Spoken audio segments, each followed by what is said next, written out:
John Wick, the Baba Yaga, the assassin who's so hardcore he kills people with pencils. Ever since the first movie became a kind of unexpected phenomenon, the John Wick series has been one of the most consistently entertaining film franchises of the last decade. The first film was a simple, stylized revenge flick with an emphasis on astounding fight choreography and stunts. Chapter 2 was a brilliant continuation of the story that delivered all the brutal action you'd come to expect, as well as an expansion of the lore surrounding the High Table. And Chapter 3, although my least favorite of the series, is still an incredibly enjoyable film that ends with a betrayal and a cliffhanger, signaling Mr. Wick's inevitable return. Welcome to Film Review. Now let's explore why John Wick Chapter 4 is everything action should be. Initially, I wasn't all that excited for this movie, if I'm being honest. I just wasn't sure if the John Wick formula was strong enough to handle another entry. I mean, how many times can I watch John masterfully pistol snipe his enemies in the head before it becomes routine? But then I started to hear early reactions to the film, ranging anywhere from amazing to one of the greatest action movies ever made, which, although I was still hesitant, made me a lot more excited to see what this movie had in store. Not only is it one of the most well-paced 2+ hour movies I've ever seen, leaving me genuinely surprised at how it flew by, but the fight choreography is just off the chain. It almost makes the first 3 movies look tame by comparison. There was Brazilian Jiu-Jitsu, wrestling, taekwondo, boxing, kung fu, gun fu, Japanese sword fighting, and just about any other martial art you can imagine. There's so much technicality to the fights, so much precise timing. I can't imagine the amount of rehearsal time it took to perfect these scenes. And the cinematography is so beautiful, it's like watching a graphic novel come to life. Visually, this is without a doubt one of the most stunning action films in recent memory.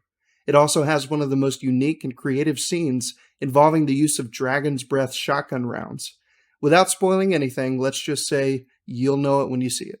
One of the things I love so much about John Wick movies is there isn't an ounce of pretentiousness to be found, and Chapter 4 is no different.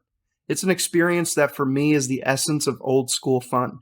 The team behind these movies know exactly what people want to see, and they deliver in increasingly bold and unique ways. But I do have a couple flaws I have to mention though if I'm going to maintain any semblance of objectivity. One is the fact that almost every firearm in this movie apparently has a magazine capacity of about 1,000 rounds until it needs to be reloaded. I can suspend some disbelief because I really enjoyed the movie overall, but it sort of veered into video game territory where the rules of our reality were altered for the sake of the plot. Another one that's more obvious is the apparent invincibility of John Wick, who is hit by multiple moving vehicles throughout the movie and falls from a distance of at least like 40 feet onto concrete and is able to just get up and keep going. Again, I can suspend disbelief, but stuff like this happens over and over to the point where I kind of had to accept that John can take any kind of damage and just walk it off. And lastly, this is more of a personal nitpick than anything, but they really lean heavily into the idea of the bulletproof suits. Now, I like the concept a lot, but I do think they went a little too overboard here. Not only can it stop pistol rounds, but it can stop rifle rounds too, which for me just goes too far. You're not going to stop a rifle round without heavy plates, and even if you do so, it's going to be immensely painful and potentially crippling. It makes John into a tank where all he has to do is lift up his jacket over his head and torso, and he's virtually unbeatable. Like I said, these flaws certainly didn't ruin the movie for me, but they did annoy me from time to time. One of the main draws of the first John Wick movie was the story about a man who's lost the love of his life, is given a gift in the form of an innocent puppy to help him grieve her loss, and then the death of that puppy that sends John into a revenge-fueled rage against those who wronged him. It's a simple premise, but undeniably effective. John is not allowed to grieve his wife. That has been taken from him by an evil punk kid who has no idea he just messed with a legendary killer. The puppy, in a way, represented the innocence John was trying to regain by renouncing his violent ways. So when the dog dies, so too does John's hope of a peaceful life, which forces him to plunge right back into the life of violence he hates.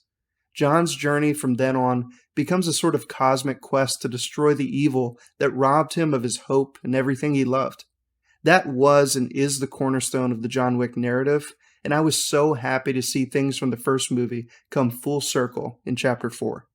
As far as performances go, Keanu is obviously incredible both in the way he portrays John's emotions, but especially when it comes to the physicality of the fight scenes. Bill Skarsgård plays the main villain in this film and was creepy as hell at times, but is kind of a punk who delegates the dirty work to others and doesn't get a ton of screen time. But Bill is more than up to the task and to me is one of the most versatile actors working today. Possibly my favorite character in the movie is the character of Kane, portrayed by Donnie Yen, who is a blind assassin who reluctantly has to hunt down John Wick. He has some of the most fun and surprisingly heartfelt scenes in the movie, and it was just a joy to watch him in action. And last but certainly not least is Scott Adkins as a morbidly obese Russian named Killa. Scott completely killed it as this character, and the fight scene between him and John was one of the most memorable in the entire movie. All around, this cast was fantastic, and you can tell they were having a blast. John Wick Chapter 4 has the heart of the first movie, with better action, a killer soundtrack, and a great story with a satisfying ending. It's the kind of movie that was made to entertain audiences, and believe me, it does just that. And that is why John Wick Chapter 4 is everything action should be. Thanks for tuning in, and I'll catch you later.